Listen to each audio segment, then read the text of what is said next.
Hey there, viewers. Welcome to the Daily Space Weather. The most prominent feature of the Smash News Network, least busted name of news. Thanks for tuning in. Congratulations on realizing the channel exists amid the pathetic censorship by big tech on the internet. Maybe you thought it's been cured by Elon. We'll see what happens about that. I heard the engineering team's been fired at Twitter.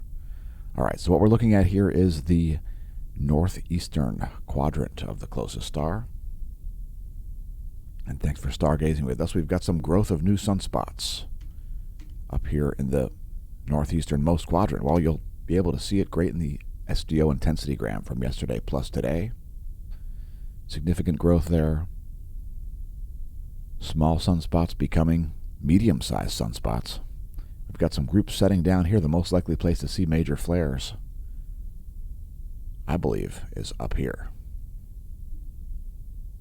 Also, coronal mass ejection is likely to come from that area. Here's the colorized magnetogram.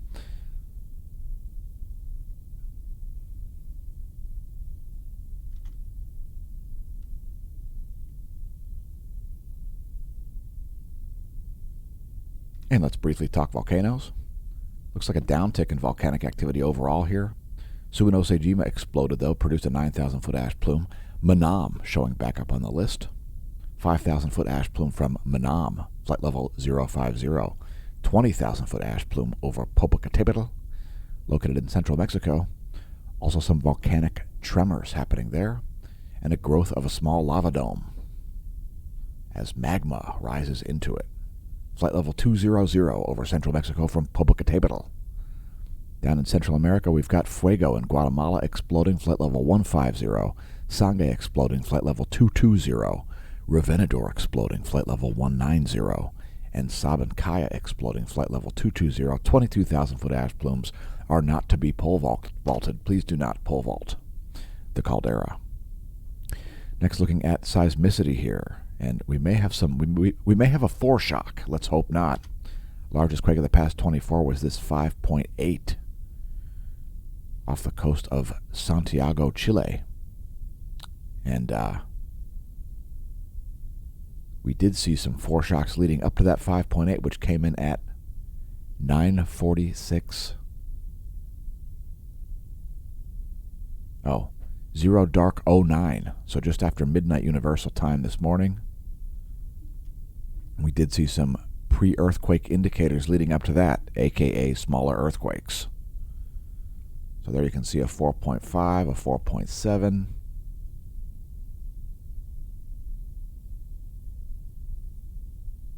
Another 4.5, another 4.5, a 4.6, and then that 5.9. Did I say 5.8? 5.9. So remember, folks, any earthquake can be a foreshock. So quite a lot of activity there around coastal Peru.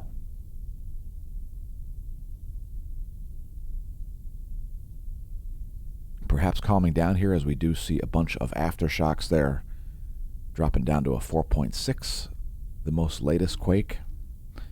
latest quake, I should say. And let's get back to space. So here's 1,700 angstroms plus 171. As we just show you the most detailed imagery you'll find in the known universe of the closest star, as well as the most comprehensive space weather you'll find in the known universe. Hey Elon, why aren't you watching the channel? Maybe Elon is watching the channel, but if he was, he probably would not launch SpaceX satellites into geomagnetic storms, which is a condition that we've had recently. We'll cover it here in a moment. That's the last 24 from SDO.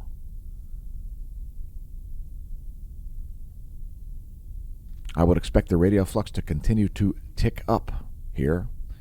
Current conditions are 129 solar flux units for the 10.7 centimeter radial flux. So now we're pushing the 130 mark right there on the 1 year graph. The black line there is the 10.7 centimeter radial flux. The units there are solar flux units, which are 10,000 joules of radio density. Solar wind speed just ticked up here while we were doing show prep. Current conditions are geomagnetic storm, and expecting an extended geomagnetic unrest and geomagnetic storm condition into Halloween. So we may see some great auroras here at maybe a little bit lower latitudes than normal. At the moment, there's quite some significant aurora kicking up in places like Alaska, northern Canada, etc. We'll get to it a little bit later. First Earth geomagnetic moment from space. So this is the last 4 hours, and you can see that quite high pressure environment there. This data courtesy University of Michigan Geospace Model V2.0, the space weather modeling framework. The units portrayed here, the units modeled here, are nanopascal, which is magnetohydrodynamic pressure.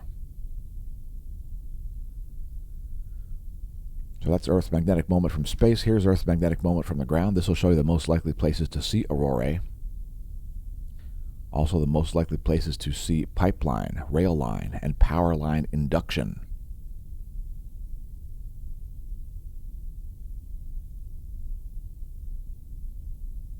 So that's the last 4 hours Earth's magnetic moment from the ground. And we'll also show the auroral forecast, since it is geomagnetic storm conditions. There are your auroral forecasts.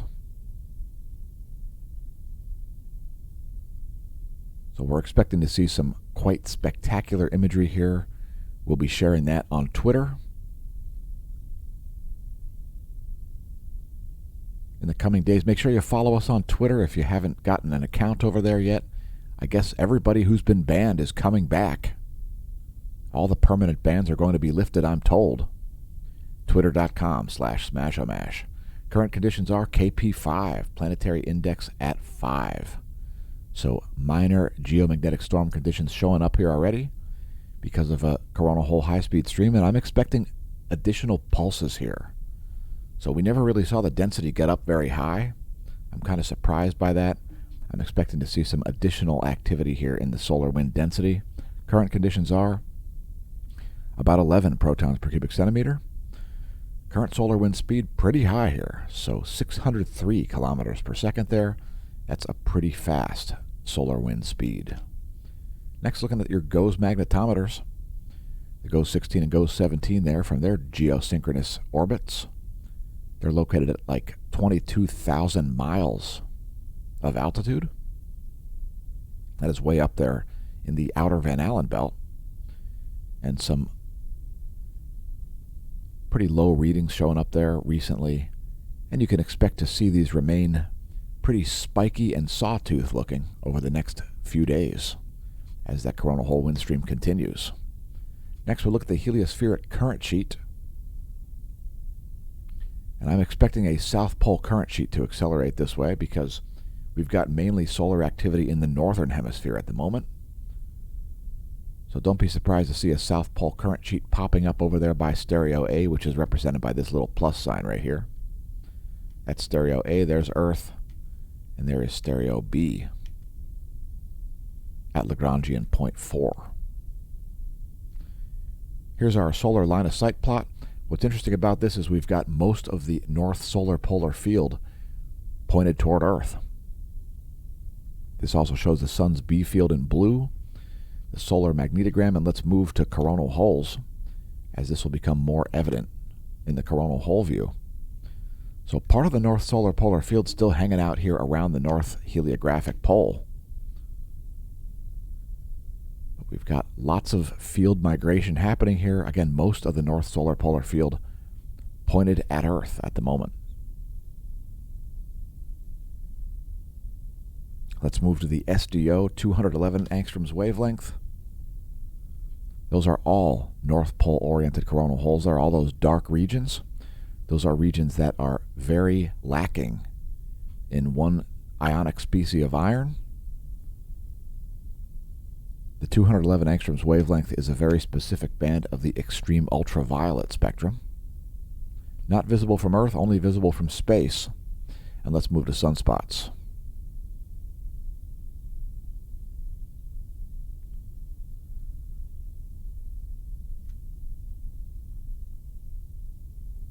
So as we mentioned yesterday, we do have some new sunspots named here, 3134 and 3135.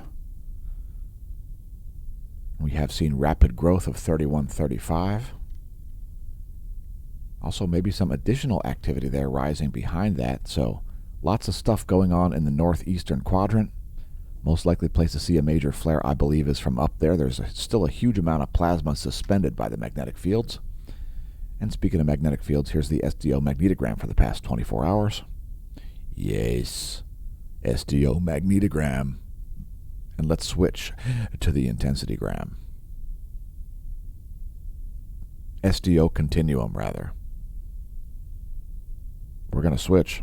We're going to move in. We're going to show you umbral growth. So there's the full disk view, and you'll see that rapid growth there in the northeast.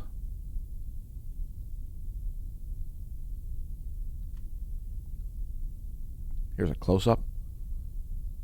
We also do have a likelihood of large flares coming from this area down here as that active region sets. These are all beta-gamma class sunspot groups.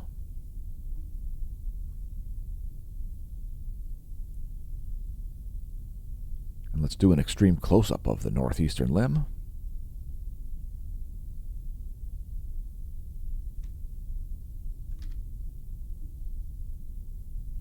There you have it.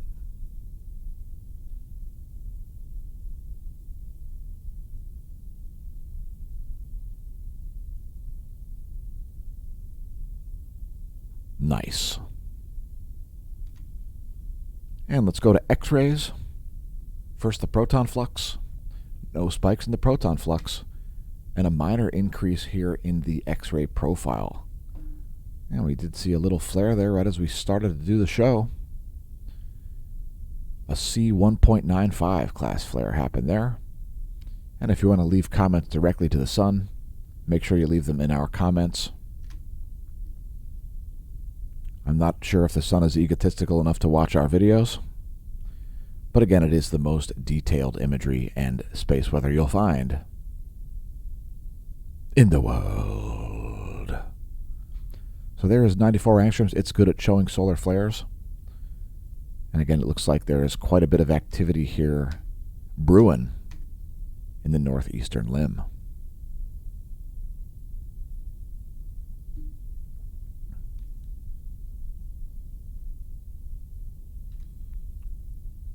We encourage our viewers to look up. If you're up before dawn, you might see Mars.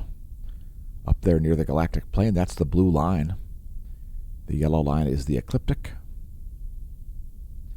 And Cygnus is right around the north celestial pole there. And let's take a look at the solar system as Mercury swings around. Here's your solar system forecast for the next 7 days. Approaching another full moon there. The full moon will be around November 7th. We've got some great imagery of Mercury showing up on the Stereo A coronagraph. So this is yesterday's coronagraph from George Mason University. No major CMEs happening here, although a minor one kicking off from the northeastern limb. That's yesterday's imagery, 89 frames. Here's today's imagery, 35 frames. Venus moving toward the edge of the coronagraph there. Let's take a look at Stereo A. Stereo A located out here at Lagrange 5, and the Soho-Lascaux C3 located here at Lagrange 1. I may have misnamed this the other day. That is actually Mercury, not Venus.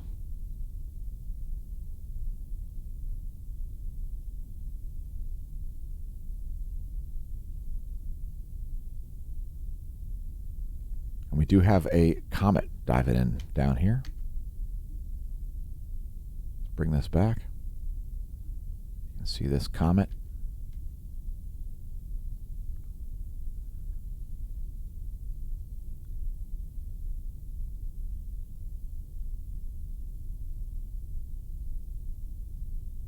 I think that one may still be intact. And let's take a look at the last 24 hours here. as we have indeed made some composite movies. Oh yeah, once again, there's a stereo A site. It is indeed Mercury. And of course, if you look at this view, you see the Earth lining up there pretty closely with Mercury.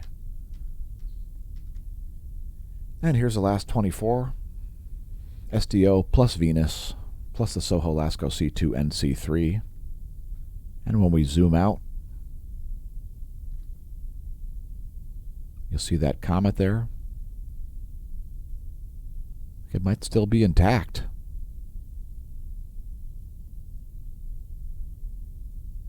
So that'll be something to watch throughout the day. Will it break up? Will it make it into another orbit? It looks like it is headed directly toward the sun to me. And let's move on to look at filaments. Here's El Teide, Spain's ground-based solar observatory. And lots of filaments on the Earth-facing portion of the solar disk here. Let's see all these dark absorption features there. Those are solar filaments, similar to a prominence, like these areas here, but when they're in between the Earth and Sun, they show up as absorption features instead. They're a little bit more chemically rich as those magnetic fields suspend those filaments. And here's the GOES 16 over the past 2.5 hours or so. Again, huge prominence is continuing to happen up here in the northeastern quadrant. So nice wide field of view there from GOES 16 SUVI. Here's a narrower field of view and a little higher resolution for the past 24 hours from SDO, 304 angstroms wavelength.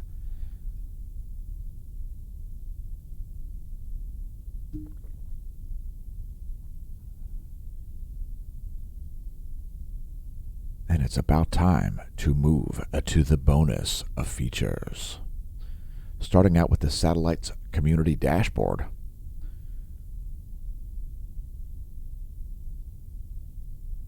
We are seeing huge GPS errors continuing over the North American region.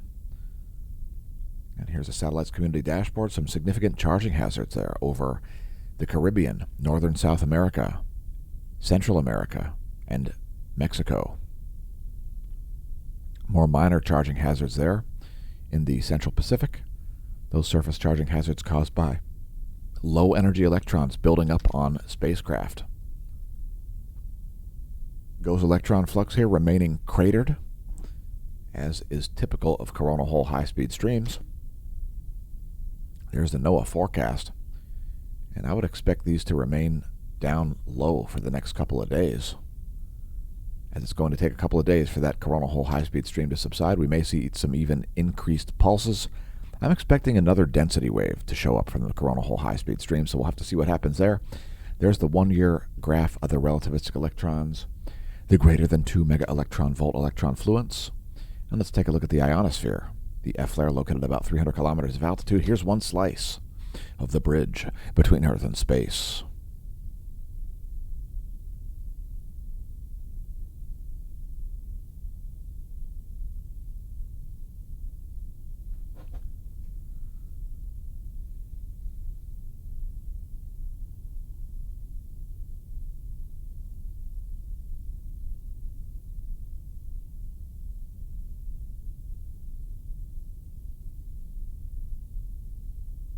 And if you're not familiar with the ionogram, don't worry.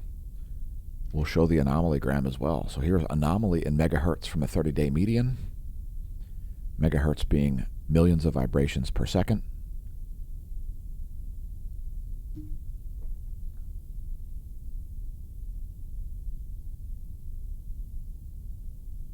We are indeed seeing some significant low-frequency anomalies showing up there once again.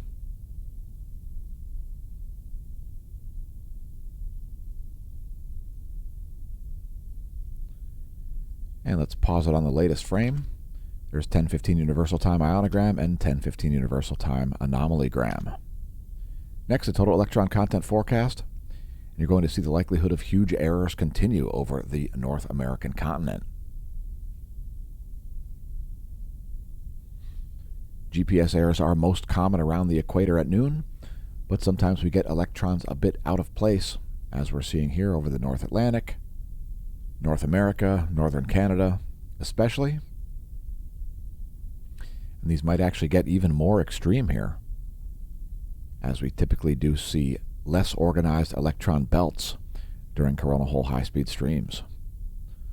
So what that is the total electron content in between the inner portion of the outer Van Allen belt, where the GPS satellites are located, and your GPS handset. That's about a 12.5 thousand mile distance.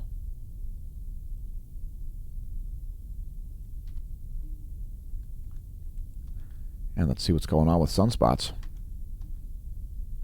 So these groups setting here, these do pose a significant possibility for large flares.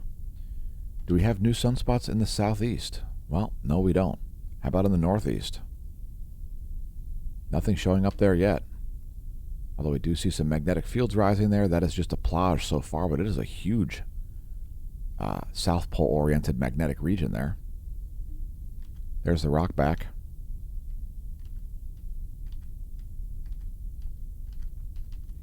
And let's bring up some imagery from yesterday plus today.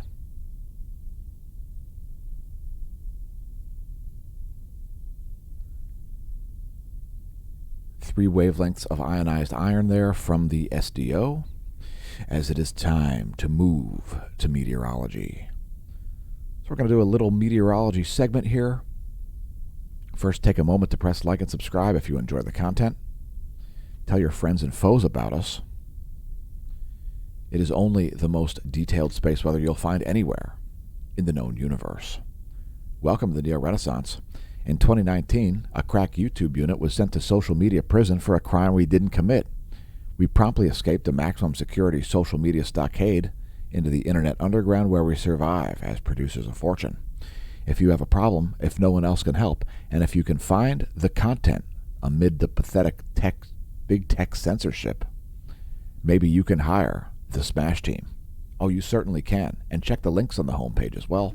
Once again, welcome to the Neo Renaissance. One of the links that you can find is the link to Hemp Lucid. So we're going to have to do a review of the Delta 8 gummy cubes. If you haven't checked those out, get yourself a can of those. And fasten your safety belts. They are potent. And again, we'll cover that at a later time. There is a unpackaging video in our product reviews playlist on YouTube. Most popular product there, the water-soluble CBD tincture. Again, links on the homepage and below the video to that. If you want to support the channel via subscription services, become a member of the Smash Team. Smashomash.com/Smash Team. We built our own subscription services site. It's got greater capabilities than Patreon does, although we still are on Patreon. You'll find all of our links there. Smashomash.com/Smash Team. The best value is the gold annual paid-up subscription. We throw in complimentary merch. It's equivalent to getting like 4 months free. That complimentary merch plus a legit free month paid-up subscription. There's also a silver level, a gold monthly level, and a bronze level where you don't even have to open your cobweb-encrusted wallet, but you'll still get things like email alerts. Another link you'll find there is a link to SureMed. SureMed is a nonprofit organization known as the American Better Health Organization, focused on improving the health of its members. Pick up yourself a membership to get all kinds of discounts on things like pharmacy products, labs, vitamins. You'll also get virtual veterinarians, counselors by phone, doctors by phone, discounts on vision and dental, just with the membership, and you'll also be eligible to purchase group insurance. Just based on being a member, visit the links on the homepage to that as well. If you want to improve your health, so does the American Better Health Organization. Today's featured product is a re-release. Links to the merch shop with the sweet merch designs below the video, as well as on the homepage at smashomash.com. So check out the Smasho merch if you haven't. Citing fact after fact, like the definition of the word Google if you're using it as a verb. Google, Google, Google, Google, Google, Google it. Google it. Oh, why don't you Google it? Maybe because you don't want to obtain biased search results. Today's featured product is Smasher Price My First Pandemic. It's a re-release. And today I'm actually wearing something different. Yeah, it's got terms that shall not be said, as this video will be on YouTube.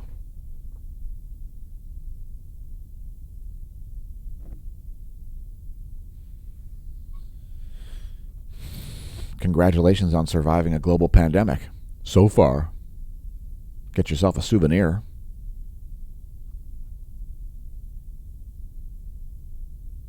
Again, links below the video as well as on the homepage.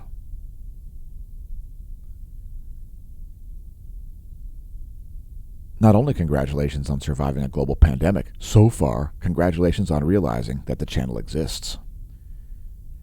Give Smash staff a raise by picking up a souvenir to commemorate your survival of the global pandemic. Just mask the world. I'm sure that'll be effective, right?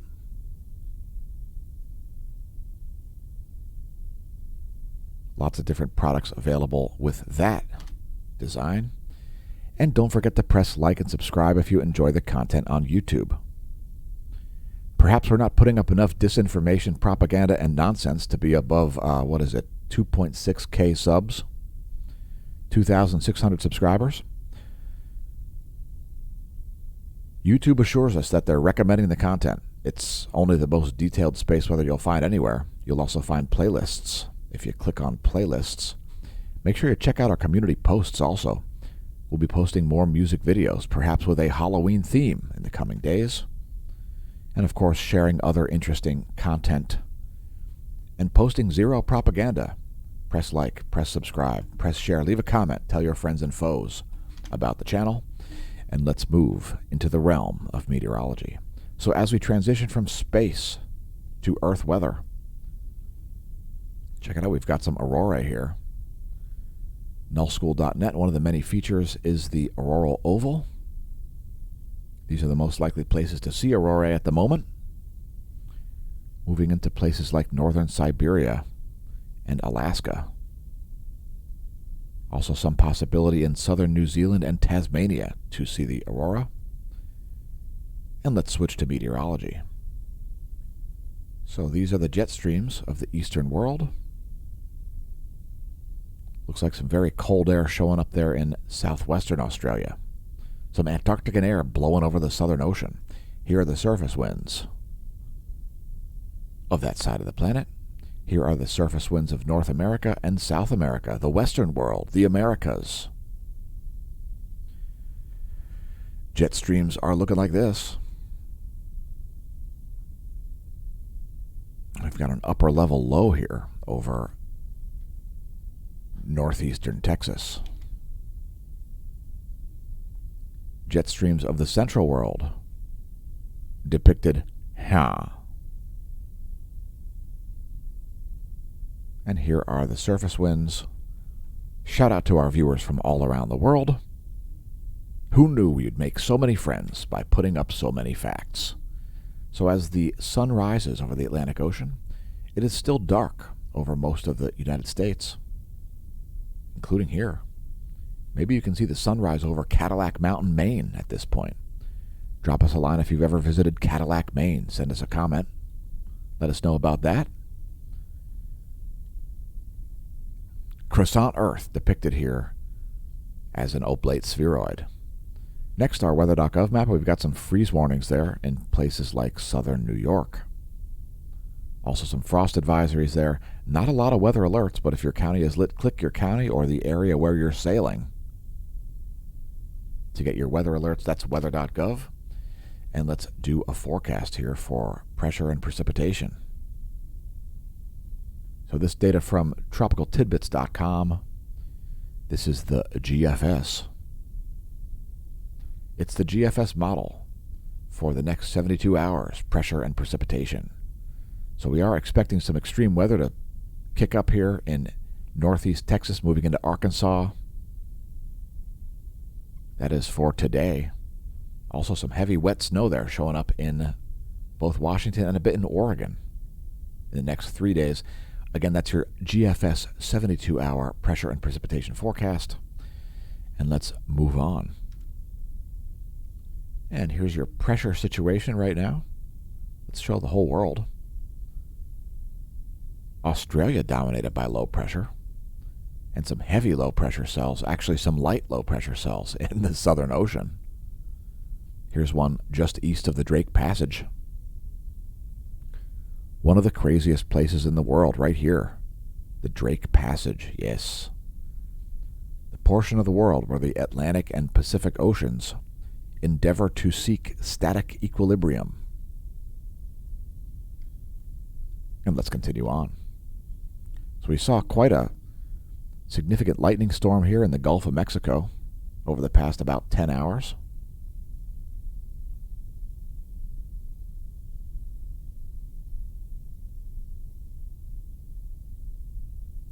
Major lightning there, and a bit of lightning in East Texas. Let's check a real-time lightning map to see what's going on now. Do we have any terrestrial strikes? And indeed, it looks like we do. Monroe, Louisiana. Looks like there is some thunder rolling in there.